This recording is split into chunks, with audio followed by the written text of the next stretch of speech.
My grandfather, a man who was once a soldier and a brilliant entrepreneur, passed away after a sudden illness. The funeral had just concluded when the entire family immediately plunged into matters of inheritance. I always thought he would leave a will, as for years he had told me, "Archer, the future of this company lies in your hands." But when the court released the inheritance documents, no will was submitted. The entire estate automatically fell to my father. Just a few days later, he kicked me out of the company and handed the executive position to my younger brother, a man who has never worked seriously a day in his life. I lost both the person I loved most in my career. But then on a rainy night, a stranger appeared. He handed me a sealed envelope, looked me straight in the eyes, and said only one thing: "You need to know the truth." Trembling, I opened the envelope, and what was inside left me stunned. "Hello, my name is Archer May. I'm 30 years old, living in Denver, Colorado, a city not as bustling as New York, but far from the tranquility of small towns. Denver has a certain balance, vibrant enough for me to feel the pulse of life, yet quiet enough for me to hear my own thoughts. But to be honest, my life has never truly been peaceful, not because of this city, but because of my family. A long, complicated story filled with shadows and wounds that never fully heal. I grew up in what people might call a well-off family, not the kind of ostentatious wealth with lavish mansions or supercars, but comfortable enough to never worry about food or clothing. My family owns a construction and real estate investment company, May & Sons. A name that sounds prestigious, but hides a labyrinth of conflicts within.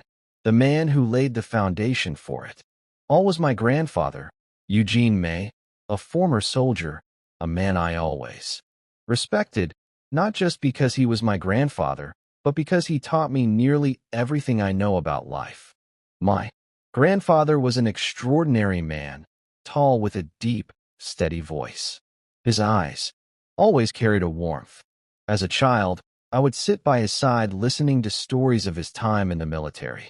He spoke of the harsh days on the battlefield, of iron discipline, of how a man must stand tall even when the world collapses around him. "Archer," he once said, gently patting my shoulder, "in life, honor is the only thing no one can take from you unless you give it up yourself." I carried those words with me like a small flame burning steadily in my heart, especially when everything became chaotic. After leaving the military, my grandfather built May & Sons from scratch. From a tiny office in the suburbs of Denver, he turned it into a reputable company in the construction industry. He worked with all his heart, not just for money, but because he believed every project was a legacy, a mark of honesty and responsibility. He always said, "A sturdy building must be constructed on a foundation of fairness." That was how he treated everyone from employees to partners. He wasn't just an entrepreneur, he was a teacher, a guide. I was closer to my grandfather than anyone else in the family. My mother passed away when I was young, and my father, Harvey May, never really cared about being a father. My father was a cunning man, skilled at navigating the worlds of business and politics. He had connections people only whispered about behind closed doors, handshakes in the shadows, and polite smiles that concealed ulterior motives. To him, May & Sons wasn't my grandfather's legacy. It was a money-making machine. He loved extravagant parties, expensive watches, and the sense of power that came with sitting in the CEO's chair. But he wasn't the one truly running the company. He just wanted the profits and the prestige. Then there's Brandon, my younger brother. For years, my junior. Sometimes I feel he's more immature than a child. He's a smaller version of our father, obsessed with glamour, craving attention, and always looking to be pampered. Brandon worked at the company overseeing a small part of external marketing, but everyone knew it was a role in name only. He lacked ability, dedication, and the only thing he excelled at was flattering our father and boasting about things he didn't earn himself. I was different. Raised under my grandfather's guidance, I carried a part of him. His discipline, his integrity, and his belief that work isn't just about making money, but about building value. When I graduated college, my grandfather called me into his office. A simple room with an old wooden desk and a framed photo of him in his military uniform. "Archer," he said, "I want you to help me preserve this legacy. Not for the money, but for what we've built." That was the day I officially became the CEO of May & Sons at just 25 years old. I threw myself into the work like a man possessed. I wanted to prove I was worthy of my grandfather's trust. I learned to read technical blueprints, negotiate with contractors, and build relationships with clients. Some nights I slept at the office, papers piled high on my desk, cold coffee by my side. I once steered the company through tough deals, like the time we nearly lost a major contract with a real estate conglomerate because a competitor played dirty. I flew to Chicago, met the client face to face, and convinced them with my sincerity and a detailed plan I'd prepared over 3 sleepless days. We won that contract, and my grandfather, though already retired, came to the office to hug me. "I'm proud of you, Archer," he said. But life was never as simple as I hoped. Beneath the polished surface of the May family, cracks began to show. My father grew more distant, caring only about bank account numbers and powerful connections. Brandon sank deeper into a life of indulgence, spending recklessly and leaning on the family name. I tried to keep everything balanced to protect my grandfather's legacy, but I didn't know. A storm was coming. A storm that would destroy everything I held dear. Everything began to crumble on a gray October morning in Denver with a light drizzle falling from the sky. I was in the office reviewing the progress of a major construction project when my phone rang. The trembling voice of my grandfather's housekeeper, Clara, came through the line. "Archer, come to the hospital right away. Mr. Eugene, he's not doing well." My heart seemed to stop. I dropped everything. Papers, laptop, still hot coffee, and rushed out of the office, driving like a madman through the slick streets. When I arrived at the hospital, my grandfather was lying there on the hospital bed, his face pale, but still bearing the resolute expression of a soldier. He'd had a stroke, the doctor said, and there wasn't much time left. I held his hand, frail but still warm, and tried to hold back my tears. "Archer," he whispered, his voice weak but clear, "hold on to what I've taught you. Don't let them take it away." I nodded, though I didn't fully understand what he meant. Who were they and what was it? All I knew in that moment was that I was losing the most important person in my life. My grandfather passed away that night at the age of 83. I sat by his bedside listening as the machine slowly fell silent, feeling as though the world was collapsing beneath my feet. I didn't cry, not because I was strong, but because I didn't know what to do with the pain tearing through my chest. My grandfather wasn't just my mentor, my spiritual father. He was the flame that lit my path. Now that flame was gone, and I felt utterly lost. His funeral was held 3 days later, as grand and crowded as I'd expected. My Sons was a well-known name in Denver, and my grandfather was a respected man. Businessman from the real estate world, former soldiers who had fought alongside him, and longtime company employees all came to pay their respects. The funeral home was filled with flowers, pristine white wreaths mingled with formal condolences. I stood there in a black suit, trying to maintain a calm exterior, but inside I was a storm. Every handshake, every condolence felt like a quiet cut, reminding me that my grandfather was truly gone. My father, Harvey, appeared as impeccable as ever. Tailored suit, perfectly styled hair, and a flawless social smile. He shook hands, offered measured thanks, but I saw the coldness in his eyes. He wasn't grieving, not really. To him, the funeral was just an event to get through, an opportunity to solidify his standing in the business world. My younger brother, Brandon, was even worse. He arrived late, wearing an expensive but wrinkled suit, and spent most of the time in a corner scrolling through his phone, only looking up when someone important came to chat. I watched him, and for the first time, I felt an unbridgeable distance between us. They don't understand, I thought. They don't understand what losing Grandpa really means. In the days following the funeral, I tried to return to work, but nothing felt the same. The May and Sons office, once my pride, now felt empty. Then came the day of the will's announcement a week after the funeral. I didn't expect much, not because I didn't care, but because I believed my grandfather had everything planned out. He had told me more than once that I would take over May and Sons, not just because I was his grandson, but because he trusted me to uphold his values. Archer, he'd said during a walk around a construction site, I didn't build this company to be a money-making machine. I built it to be a legacy, and I want you to be the one to preserve it. I believed believed in that promise, and I thought his will would reflect it. We gathered at the lawyer's office, a cold room with dark wooden walls and the smell of old paper. My father sat at the head of the table, exuding confidence, as if he already knew how things would unfold. Brandon sat beside him, fidgeting with an expensive fountain pen, his expression indifferent. I sat across from them, trying to stay calm despite my pounding heart.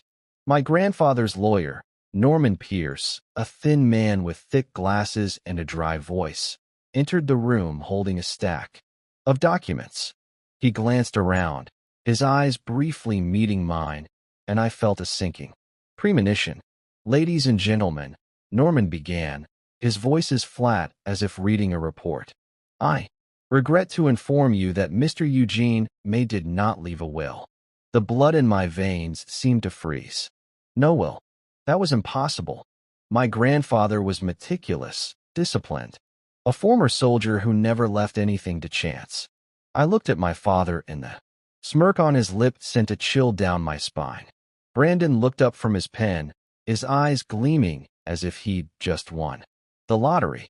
"Without a will," Norman continued, "Mr. Eugene's entire estate will be distributed according to the law to his direct heir, his son, Mr. Harvey May." My father stood up, clapping his hands once as if concluding a successful meeting. "Thank you, Norman," he said, his voice dripping with self-satisfaction. "I'll ensure my father's legacy is managed properly." He turned to me, his smile barely concealing his triumph. "Archer, you've done well, but I think it's time this family took a new direction." I didn't respond. I couldn't. In my mind, my grandfather's words echoed. Words about honor, legacy, and truth. But now, they felt like a fading dream. I left the lawyer's office and stepped out into Denver's cold streets, feeling as though I'd lost not just my grandfather, but the entire world I'd built. The next day, my father called a shareholders meeting at May and Sons. I attended, though I knew nothing good awaited me. In front of the entire board, he announced that he would take full control of the company. He spoke of a new vision of necessary changes, but I knew it was all a performance. Then he turned to Brandon, placed a hand on his shoulder, and declared that Brandon would replace me as CEO. "He's the future of this family," my father said, his voice filled with pride.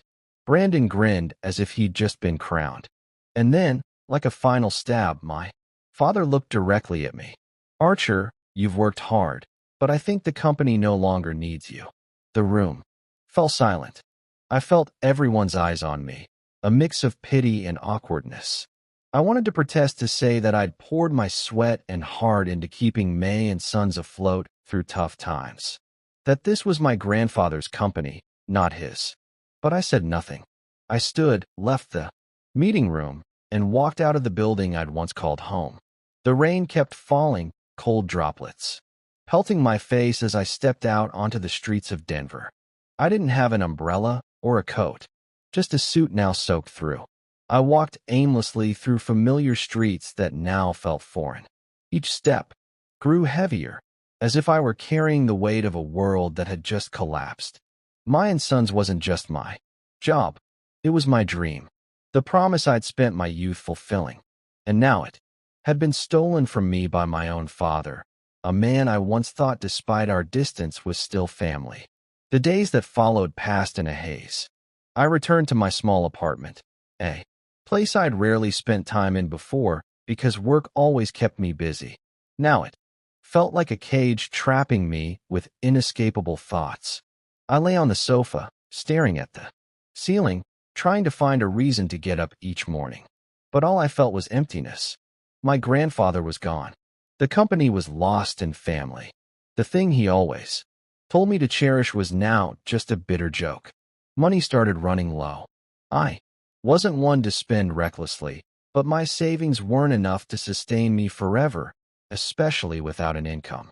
I applied for jobs at other construction companies in Denver, but each time I received polite rejections. An old friend, now working for a large corporation, texted me, "Archer, I hate to say this, but there's a rumor that your father is bad-mouthing you to business partners. He's got a lot of influence." You know, reading that message felt like a punch to the chest. My father hadn't just fired me. He was making sure I'd never recover. I started taking odd jobs to get by. I drove delivery trucks, cleaned construction sites, even worked as a server in a small bar on the outskirts of town. These jobs didn't match my skills or bring any pride, but they kept me afloat. Each day, I woke up, put on worn-out work clothes, and told myself it was only temporary. One evening, I was invited to a family gathering at my father's house. I decided to go, wanting to face my father and Brandon, if only to prove I was still standing. The gathering was held at my father's mansion on the outskirts of Denver, a place so lavish it made me feel out of place. Expensive paintings hung on the walls, chandeliers cast sparkling light over wine glasses, and the laughter of elite guests echoed through the room. I wore a simple dress shirt, the best thing left in my wardrobe, and walked in, feeling like an outsider in my own family's home. Brandon, as usual, was the center of attention. He stood in the middle of the crowd, boasting about a new marketing campaign he led for May and Sons, though I knew it was the work of the staff. The guests clapped, raised their glasses in a toast, and Brandon grinned as if he truly deserved it. My father stood beside him, patting his shoulder, his eyes brimming with pride. I stood in a corner holding a glass of water, trying to ignore the pitying glances from a few old acquaintances. Then Brandon spotted me. His smile turned sharp and cold. "Archer," he called out, his voice dripping with mockery. "Didn't expect to see you here. I heard you're working on construction sites now." That's fitting. The room erupted in laughter, and I felt blood rush to my face. I wanted to fire back to say that at least I earned my money through honest work, unlike him who just rode our father's coattails. But I stayed silent, gripping my glass tightly. My father approached, placing a hand on Brandon's shoulder, and spoke loudly enough for everyone to hear. "Don't mind him, Brandon. Your brother's just finding his way. You, on the other hand, are the future of this family. Everything, the company, this house, the yacht, will be yours one day." Those words were another knife, cutting deeper than when I was fired. I looked at my father, searching for any trace of familial warmth, but all I saw was cold arrogance. I left the party early without saying goodbye. On the drive home, I pulled over at a small park, sat on a wooden bench, and let memories of my grandfather flood back. I remembered the evenings he spent with me talking about fair business practices, about how a man must stand tall, no matter how harsh life becomes. "Justice and truth always find a way to return," he once said. And I wondered if that was true. In this moment, having lost everything, justice felt like an empty promise. But then a few weeks later, a rumor began to spread. I heard it from an old friend who once worked at my grandfather's lawyer's office. "Archer," he said over the phone, his voice low, as if afraid someone might overhear. "There's talk that Mr. Eugene did leave a will, but it disappeared. I sat up, my heart pounding. A will? If that was true, why did Norman Pierce say there wasn't one? And why would it disappear? I started replaying everything in my mind. My grandfather's words, my father's cold gaze, Brandon's triumphant smirk. Something wasn't right. I could feel it. I began sifting through memories of my grandfather, searching for any clue he might have left. He was a meticulous man. If he'd written a will, he would have ensured it was protected. I went to see Clara, the only person in the family I still trusted. She welcomed me at her small house on the outskirts of town where she'd lived since retiring from working for my grandfather. She poured me a cup of tea, her hands trembling with age, and looked at me with worried eyes. Archer, she said, I don't know for sure, but Mr. Eugene once told me he had plans to leave something for you when he passed. He didn't trust Mr. Harvey, and he was worried things wouldn't go as he wanted. Then where's the will? I asked, my voice nearly desperate. If Grandpa had a will, why did it disappear? Clara shook her head. I don't know, but Mr. Eugene was a smart man. If he wanted you to have something, would have found a way to make sure it reached you. I left Clara's house with a faint glimmer of hope, but also a growing sense of unease. If there was a will and it had been hidden, who was behind it? My father, Norman Pierce, or both? I had no proof, no leads, only a gut feeling that the darkness enveloping my family ran deeper than I'd ever imagined. That night in Denver was colder than usual, the wind sweeping through the empty streets, carrying the sharp chill of autumn. I drove back to my apartment, my mind in turmoil, trying to piece together fragments of memories about my grandfather, searching for any sign or hint he might have left behind. But the more I thought, the more I felt like I was lost in a maze with no way out. The days that followed passed like a shadow. I continued my delivery job, driving an old truck down dusty roads, hauling packages I didn't bother to notice.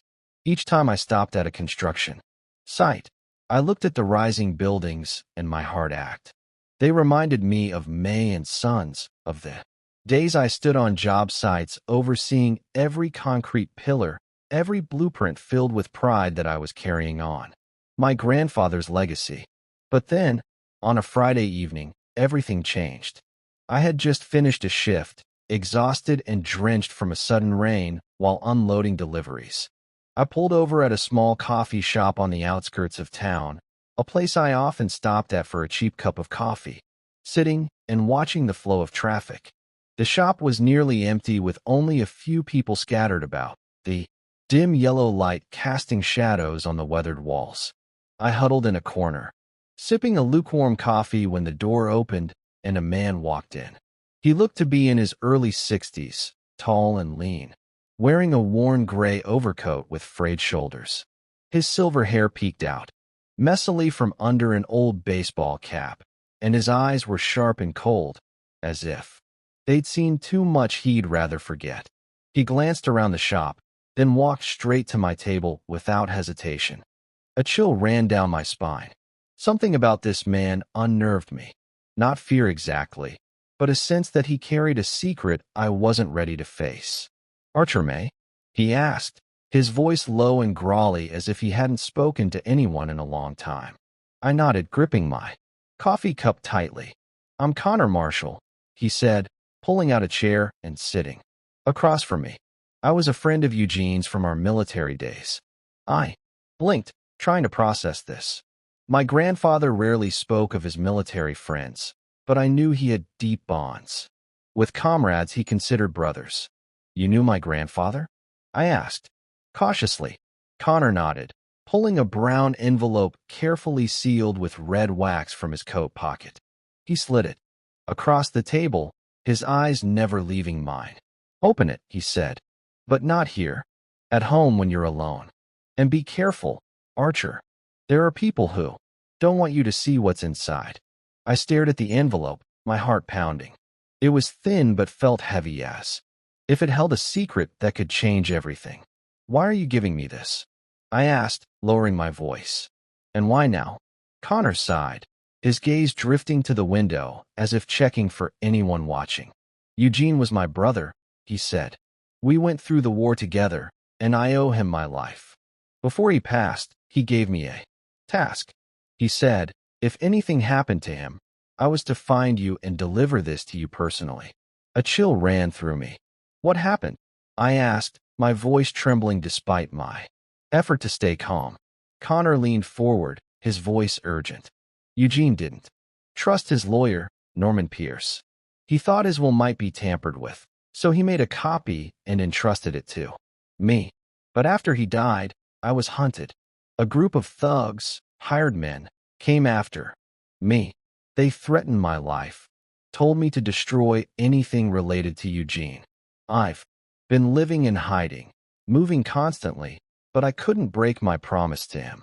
My head spun. Who's behind this? I asked, though a part of me already suspected the answer. Connor looked me straight in the eyes. Your father? I don't have direct proof, but I know him. He has money, connections, and motive. Eugene told me Harvey never understood the true value of my sons. He feared Harvey would destroy everything, and he wanted you to be the one to protect that legacy. I gripped the envelope tightly, feeling it burn in my hands. Why didn't you come sooner? I asked, unable to hide my frustration. My grandfather's been gone for months. I've lost everything. Connor shook his head, his eyes filled with regret. I wanted to come earlier, Archer, but I was being watched. I had to be sure I wouldn't lead them to you. He stood, pulling his cap lower. Be careful, Archer. Contact me if you need me, he said again. The people behind this won't stop at threats. They'll do anything to protect their secrets. Then he disappeared out of the shop, leaving me with a slip of paper bearing a phone number and the envelope in my hands.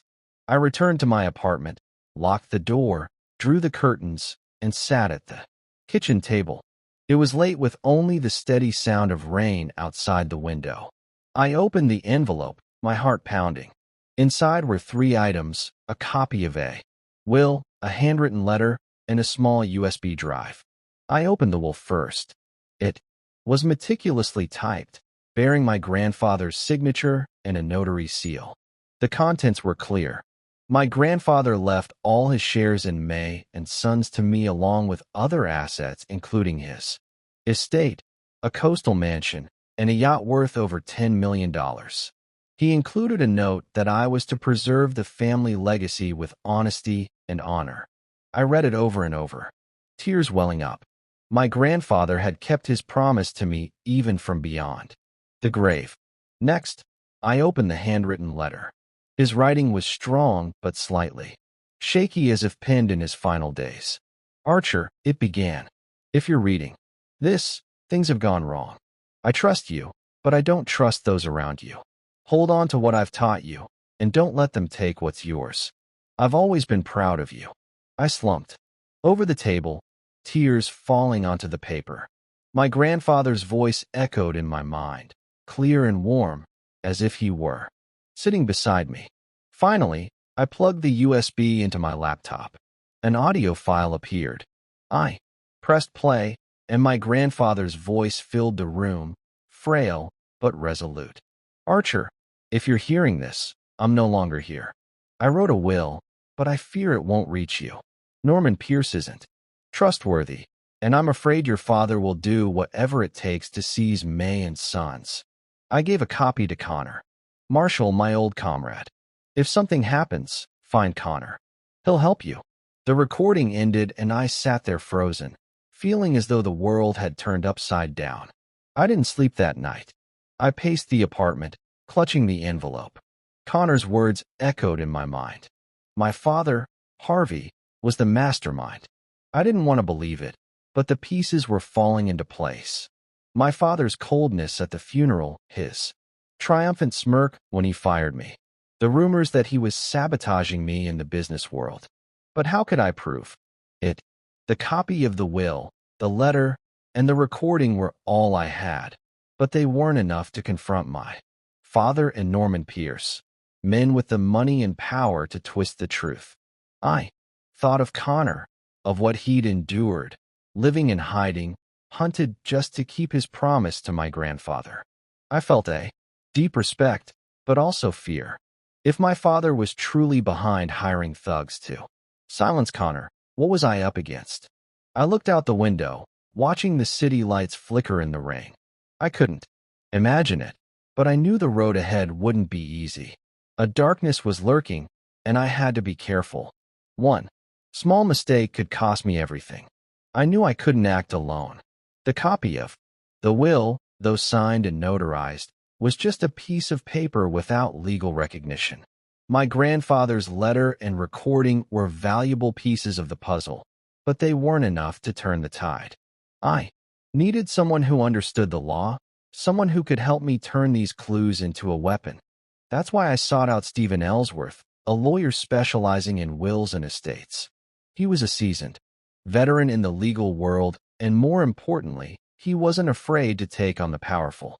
I arranged to meet Stephen at his office in downtown Denver, a small but elegant building with glass walls overlooking the bustling streets.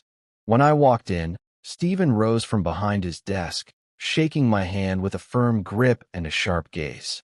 He was about 50 with salt and pepper hair, dressed in a navy suit. But what struck me was the confidence he exuded.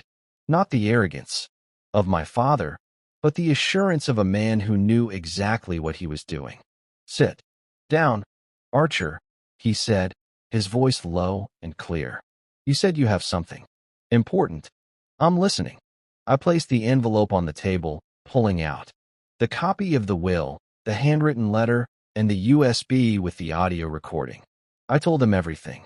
My grandfather's death, Norman Pierce's claim that there was no will, my father firing me, and my meeting with Connor. "Marshall." Stephen listened without interrupting, occasionally nodding or jotting down notes. When I finished, he picked up the copy of the will, reading each line carefully, then listened to the recording through earphones. He was silent for a long time, and I felt my heart pounding as if my entire future hinged on what he would say next. Finally, Stephen leaned back in his chair, removed his glasses, and looked at me. "Archer, I'll be straight with you," he said. "What you have here is significant, but it's not enough to win an estate case, especially against someone like your father who has money and connections. This copy of the will is valuable, but we need to prove the original was deliberately hidden or destroyed. The recording and letter are circumstantial evidence, but we need something more concrete, like financial proof, for instance, that your father paid to bribe Norman Pierce or anyone else involved." I nodded, feeling a flicker of hope. "So what do I do next?" I asked. Stephen smiled, a reassuring yet determined smile. "We start investigating. You track down anyone who worked with Norman Pierce, especially those who might know about the original will. I'll handle the legal side and prepare a strategy. But Archer, you need to be careful. If your father is truly behind this, he won't let you dig around easily." I left Stephen's office feeling as if I'd glimpsed light at the end of the tunnel. Nothing was resolved yet, but at least I had a direction, an ally. I started by contacting a former employee at Norman Pierce's law office, a woman named Elena, who had been his secretary for years. I knew her from visits to the office with my grandfather, and she had always been friendly, though reserved. I texted her, arranging to meet at a small cafe on the outskirts of town, where few people passed by. Elena arrived late, looking nervous, constantly glancing over her shoulder as if afraid of being followed. "Archer," she said in a low voice, "I don't know if I should be talking to you, but because you're Eugene's grandson, I'll tell you the truth." She paused, taking a deep breath. "I saw the original will, Archer. It was kept in Mr. Pierce's safe. I didn't read the details, but I know it had Eugene's signature. Then one day after he passed, it disappeared. I asked Mr. Pierce about it, but he told me to stay out of it, that it wasn't my business." My blood boiled. "Are you sure, Elena?" I asked, trying to keep my voice steady. She nodded, her eyes filled with fear. "I don't have proof, Archer, But I know Mr. Pierce isn't honest. And your father? He came to our office a few times before the will disappeared. I don't know what they talked about, but I saw them whispering in the meeting room, and Mr. Pierce looked very stressed. I thanked Elena, promising to keep our meeting confidential, and left with a new piece of the puzzle. The original will had existed, and it had been taken. But how could I prove it? I knew I was stepping into a dangerous game, and I needed to be more cautious than ever. Meanwhile, rumors began to spread. I heard that my father and Brandon were telling people I was trying to sue to steal the family fortune. The slander infuriated me, but I wasn't surprised. My father was always skilled at manipulating public perception, and Brandon, in his new role at the company, was likely enjoying playing the victim. I tried not to let it get to me. Then, troubling signs emerged. One evening, as I left the bar after a shift, I noticed a man standing under a street lamp across from my apartment. He wore a black coat, his face hidden under a baseball cap, and he stood motionless. I pretended not to notice, but my heart raced. A few days later, I saw a black car parked near the construction site where I was delivering. The driver never leaving the vehicle, but I felt his eyes following me. I started checking my doors and windows every night, making sure they were locked tight, but the feeling of being watched never left me. I called Connor Marshall, the mysterious man who had given me the envelope. We arranged to meet at a small park early in the morning when fog still blanketed Denver. Connor appeared looking more exhausted than before, as if the months of living in hiding were wearing him down. "You're being followed, aren't you?" he asked as soon as he sat on the bench beside me. I nodded, recounting what had happened. Connor sighed, his eyes filled with worry. "Archer, I told you. Your father once hired people to take me out, and he won't hesitate to do it again. You're on the right track, but you need to be careful. Don't let them know you have the copy of the will." A chill ran through me. I need proof. Stephen, my lawyer, says if I can find financial evidence, like my father paying Norman Pierce or the thugs, we could turn the case around. Connor nodded. I don't have direct proof, but I know Harvey. He always leaves a trail, no matter how well he hides it. Find a good private investigator, someone who knows how to dig without being noticed. I followed Connor's advice. Through a contact, I reached out to Jack Sheridan, a private investigator who had worked on complex financial cases. Jack was a short man, but his eyes were sharp as knives, and his manner exuded the confidence of someone who had seen too many dark corners of the world. I gave him all the information I had, including my suspicions about my father and Norman Pierce. "What do you want me to find?" Jack asked, sipping black coffee. "Financial transactions," I said. "Any large sums my father withdrew or transferred, especially around the time of my grandfather's death. If he paid to hide the will or hire thugs, I need to know." Jack nodded. "Give me a week. But Archer, if your father's behind this, you need to brace yourself. He won't let you in easily." A week later, Jack called me to a small diner on the outskirts of town. He was seated in a corner, a stack of documents in front of him. "I found what you need," he said, sliding the papers toward me. "Your father, Harvey May, withdrew 2 large sums from his personal account. One right after your grandfather's death, and another 2 months later. Both were cash with no clear notes, but the amounts align with what someone might pay a corrupt lawyer or a group of hired thugs." I read through the documents, my heart pounding. The transactions were clear. $50,000 in October and $30,000 in December. No named recipients, but the timing and amounts made me almost certain they were tied to Norman Pierce and the men who hunted Connor. "Thank you, Jack," I said, my voice trembling. "This is what I needed." Jack looked at me, his expression grave. "Archer, you're playing a dangerous game. These transactions are just the start. If your father knows you're digging, you're in serious trouble. Get these to your lawyer and act fast." I returned to my apartment, clutching the documents like a ticking bomb. For the first time in months, I felt closer to the truth. But with that came a growing fear. If my father was willing to hire thugs to silence Connor, what would he do to me? I looked out the window and told myself I couldn't stop. Now, not when I'd come this far. One evening after returning from a delivery shift, I discovered something that made my heart nearly stop. My old pickup truck parked in an empty lot near my apartment had been vandalized. The tires were slashed, the windshield shattered, and someone had carved a message into the hood with a knife. Stop. I stood there feeling as if the blood in my veins had frozen.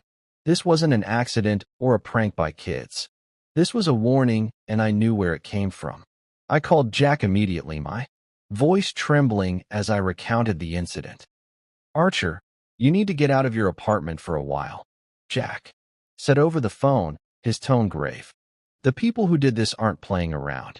I'll keep digging, but you need to be careful. Don't go out alone at night anymore. I nodded, though he couldn't see me, and hung up. A few days later, an anonymous envelope was slipped under my apartment door. I picked it up, my hands shaking as I opened it.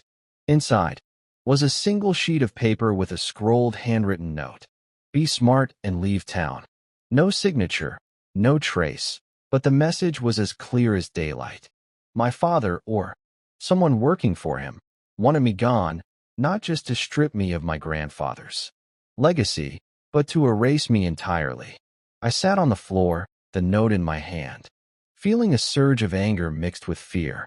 But I couldn't give up. Not when I had evidence, not when I had hope. I started changing my routines. I avoided fixed routes, stopped going to my usual coffee shop, and constantly looked over my shoulder whenever I went out. But no matter how careful I was, I still felt invisible eyes watching me. Then one evening, as I sat in my apartment, clutching a cold coffee and staring at the stack of documents, my phone buzzed. A text from an unknown number. Meet me. 10 p.m. Rusty Nail Bar. It's about Harvey May. I read it over and over, my heart pounding. This could be a trap. Connor had warned me about the people working for my father, and I knew they wouldn't hesitate to lure me into a dark corner. But what if it was real? What if someone had more clues? I couldn't pass up the chance, no matter how dangerous. I arrived at Rusty Nail, a small bar on the outskirts of town where the dim lighting and stale beer smell clung to the walls. I chose a secluded corner, near the emergency exit just in case I needed to run. The clock read 9:55, and I sat there gripping my phone, my eyes fixed on the door. At exactly 10 o'clock, a figure walked in wearing a hoodie pulled low, obscuring most of their face. I tightened my grip, ready to bolt. But then the person pulled back the hood, and I froze. It was Brandon, my younger brother. Brandon looked different. Gone were the arrogant smirk and smug eyes. His eyes were red, his hair disheveled, and his hands trembled as he sat across from me. Archer, he said, his voice. I need to talk to you. I stared at him, every sense on high alert. What's this about, Brandon? I asked, my voice cold. Did send you to set me up? Brandon shook his head, his eyes glinting with a fear I'd never seen before. No, Archer, I swear. I'm here because I can't keep doing this. He pulled a stack of papers from his jacket and slid them toward me. Look at these. I took the papers, my heart racing. They were printed emails exchanges between my father and Norman Pierce. I skimmed them, and each line felt like a knife. Phrases like payment, handle it permanently, and make sure no one finds out danced before my eyes. One email from my father read, ensure the kid never gets a chance. I'll take care of the rest. My blood ran cold. The kid. That was me. Brandon, I said, my voice shaking. Where did you get these? Brandon lowered his head, his hands clasped tightly. I got them from Dad's computer, he said. I know you won't believe me, but I don't want this to go any further. I overheard Dad talking to Pierce about taking you out if you don't stay quiet. I don't want you dead, Archer. I wanted the money, the attention from Dad, but not like this. I studied him, searching for any hint of deception in his eyes. Brandon had mocked me, sided with our father, laughed at me in front of a crowd. How could I trust him now? But his voice trembled, and in that moment, I saw a different Brandon. Not the arrogant jerk from the family party, but a scared younger brother caught in his own mistakes. Why, Brandon? I asked, my voice softening. Why help me now after everything you've done? Brandon looked up, his eyes glistening with tears. Because I was wrong. I thought Dad was doing this for the family, but he only cares about money and power. I don't want to lose you. I know I've been a jerk, but I want to make it right. Let me help you. Please, just forgive me. I didn't answer right away.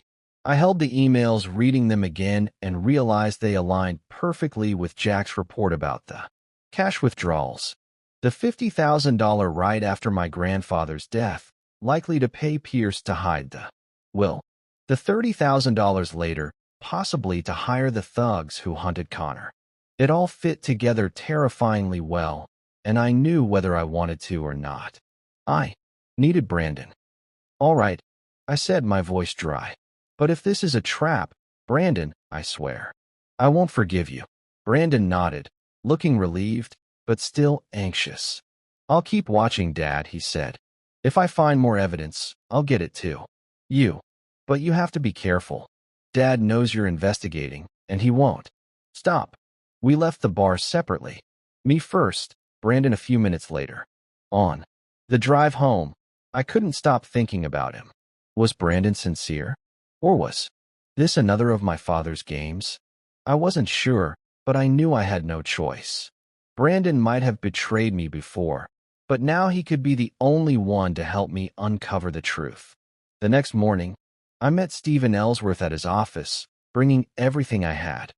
The copy of the will, my grandfather's handwritten letter, the USB with the audio recording, Jack's financial report, and the emails from Brandon. Stephen examined each document, his eyes sharp as a hawk's. Archer, he said, closing the file. This is enough for us to file a petition with the probate court. We'll request to reopen the inheritance case on the grounds of suspected fraud. But you need to understand this will be a fierce battle. Your father and Norman Pierce won't take this lying down. I nodded, feeling a mix of determination and anxiety. I'm ready, I said, though a part of me still trembled. As long as we can reclaim what belongs to my grandfather, I'll do whatever it takes. Stephen smiled, a confident smile. Good.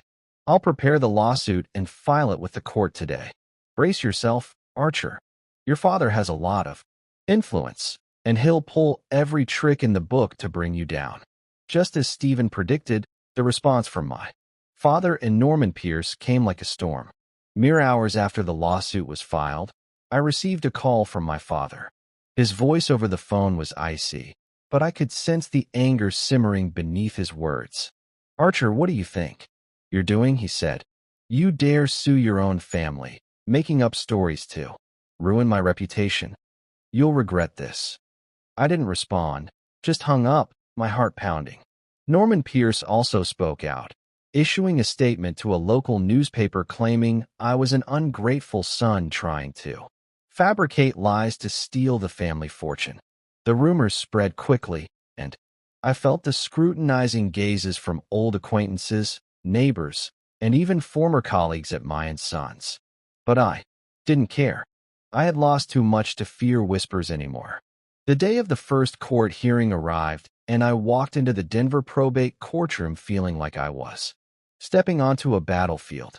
The room was cold with dark wooden walls and a tense atmosphere. My father sat on the other side, dressed in an expensive suit, his face expressionless. Beside him was Norman Pierce, looking calm, but I noticed his hands gripping each other tightly as if trying to hide his nervousness. Brandon wasn't there, and I wondered if he was truly on my side as he had promised. The judge, a middle-aged woman with a stern gaze, asked Stephen to present our case. Stephen stood, his voice resonating with strength and clarity. He argued that there was evidence suggesting my grandfather, Eugene May's original will had been deliberately hidden or destroyed, and we requested the court to reopen the inheritance case. He submitted the documents, the copy of the will, the handwritten letter, the audio recording, Elena's testimony, the former employee of Norman Pierce, and the emails from Brandon. Each piece was presented like an arrow, aimed directly at my father and Pierce. When it was Norman Pierce's turn, he stood adjusting his glasses and speaking, in an unervingly calm tone. Your Honor, I must assert that I never received any will from Mr. Eugene May. The documents presented by the plaintiff are mere copies lacking legal validity, and these accusations are entirely fabricated to tarnish the reputation of a respected family. My blood boiled. He was lying smooth as a snake. I couldn't stay silent. Despite Stephen's signal to stay calm, I stood. Your Honor, I said, my voice trembling but resolute. My grandfather, Eugene May, was a meticulous man. He didn't trust Mr. Pierce, which is why he entrusted a copy of his will to a military comrade. Mr. Pierce is lying, and I have evidence to prove it. The courtroom fell silent.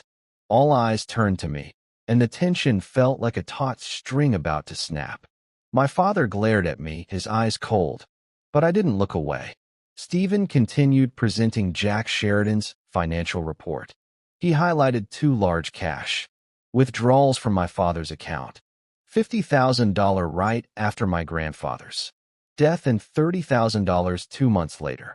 These sums, Stephen said sharply, align with the time the original will disappeared and when Mr. Connor Marshall, a friend of Eugene May, was pursued by hired thugs. Furthermore, emails provided by a reliable source showed discussions between Mr. Harvey May and Mr. Norman Pierce about payments and handling it permanently. I watched Norman Pierce as Stephen spoke. His face remained composed, but I saw beads of sweat forming on his forehead, and his hands began to tremble slightly. My father, seated beside him, gripped the armrests of his chair, his eyes burning into me. But I wasn't afraid anymore. I knew I was on the right path. Then came the pivotal moment. Stephen requested to call a surprise witness, Connor Marshall. When Connor entered the courtroom, my heart raced. He looked older, more weary, but his eyes were as sharp as the first time we met. He took the oath, his voice low and steady. I am Connor Marshall, a comrade of Eugene May. From our military days, he began. Before he passed, Eugene entrusted me with a copy of his will and a message. If anything happens, make sure it gets to Archer. He didn't trust his lawyer, Mr. Norman Pierce, and he feared the original will would be destroyed. I kept that copy, and I was hunted by hired men who tried to destroy it. Connor's testimony was like a bomb detonating in the courtroom. The room remained silent, but I felt a shift in the air. My father lowered his head, and for the first time, I saw his usual confidence waver. Norman Pierce began, muttering, trying to interrupt, but the judge signaled for him to be quiet. Stephen pressed on, playing my grandfather's recording. His voice echoed through the courtroom, frail but resolute. I don't trust Norman Pierce, and I fear my son will do whatever it takes to take May and Sons. Those words, combined with Connor's testimony, left my father's side with little room to argue. Under the judge's pressure and Stephen's sharp questioning, Norman Pierce began to falter. He claimed he couldn't recall details of his meetings with my father, then contradicted himself by saying, my father only visited for casual conversations. Stephen seized the opportunity, pointing out the inconsistencies in Pierce's testimony and emphasizing that the large cash withdrawals couldn't be coincidental. Finally, the judge struck her gavel. Based on the evidence presented, she said sternly, the court orders a separate criminal investigation into Mr. Norman Pierce and Mr. Harvey May for potential fraud and concealment of documents. The inheritance case will be reviewed again once the investigation is complete. I sat there feeling as if a massive weight had been lifted. Stephen patted my shoulder, whispering, We did it, Archer. But this isn't over yet. I nodded, my eyes still fixed on my father. He stood and left the courtroom without looking at me, but I knew he was shaken. For the first time, I felt I had the upper hand. In the days following the court hearing, Denver suddenly felt suffocating. News of the lawsuit spread like wildfire. Local newspapers, which had once praised my father as a successful businessman, now ran sensational headlines. Inheritance scandal at May and Sons. Allegations of fraud and will concealment.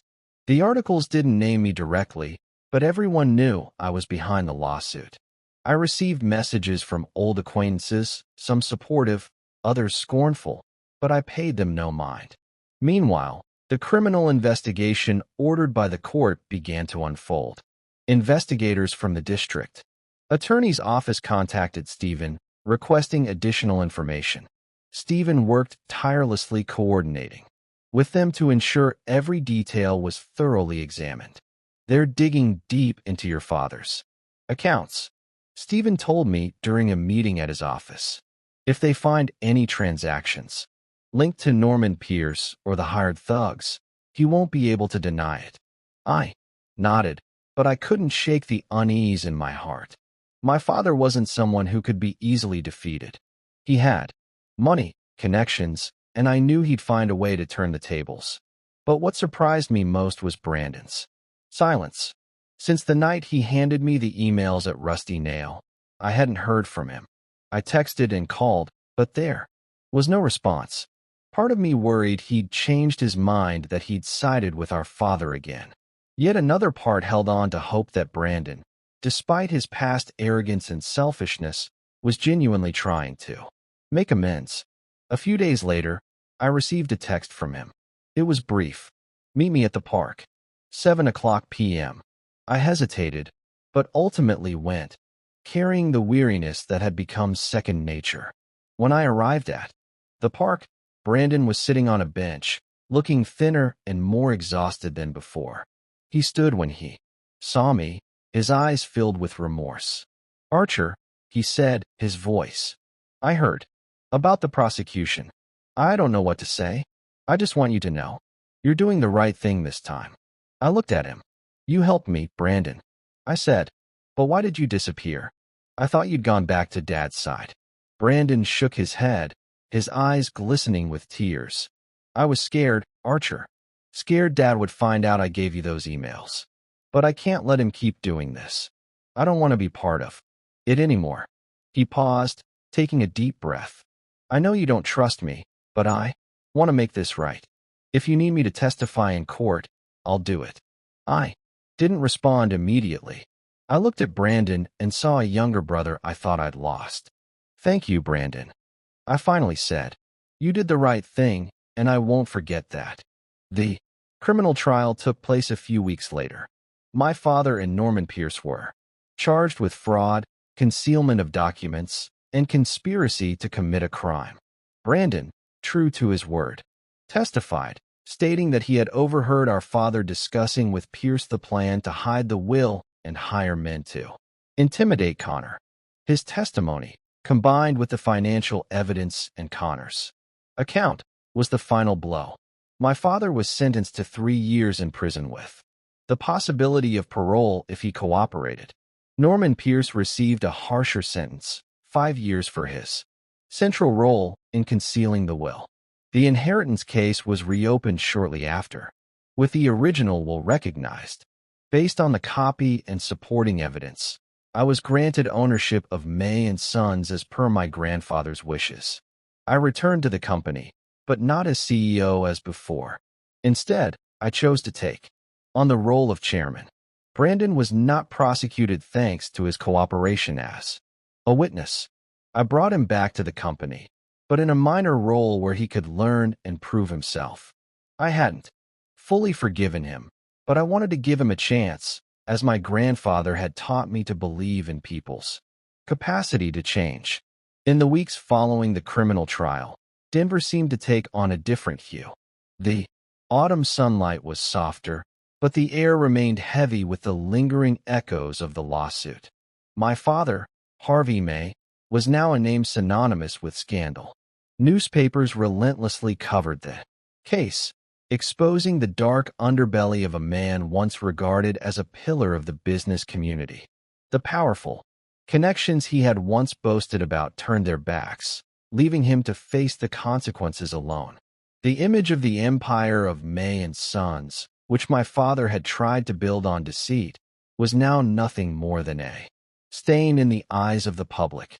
I returned to May and Sons as chairman, not to gloat over my victory, but to repair what had been broken. The company had suffered significant losses in the wake of the scandal. Many partners pulled out, veteran employees resigned, and the company's stock plummeted. But I wasn't discouraged. I remembered my grandfather's words. A sturdy building must be built on a foundation of fairness.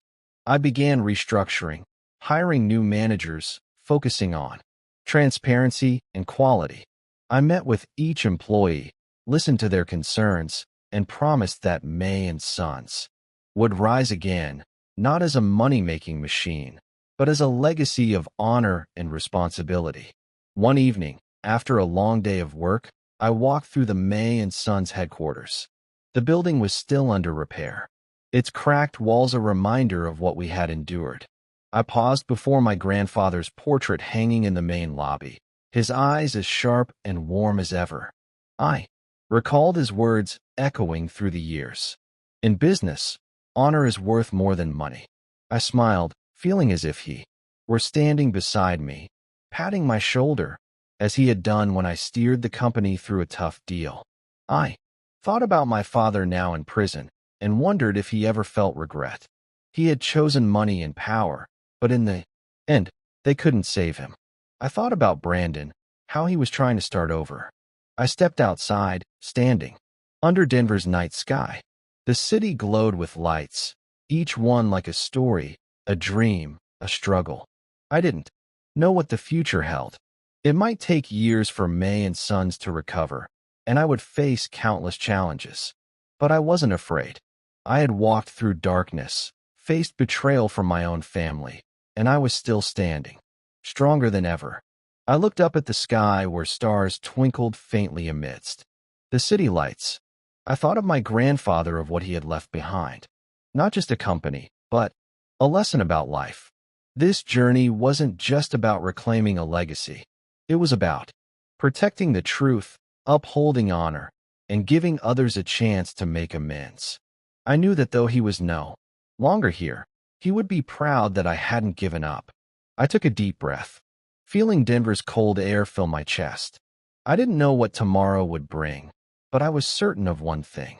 I would keep moving forward, carrying my grandfather's teachings, the flame of justice and truth. And in the twinkling lights of the city, I felt a strange peace, as if my grandfather were smiling, somewhere among the stars. The story continues in the next chapter in the next linked video. But first, I need you to subscribe to join the family, as we are looking forward to hit our first 10,000 subscribers target, and feel free to share your story in the comments.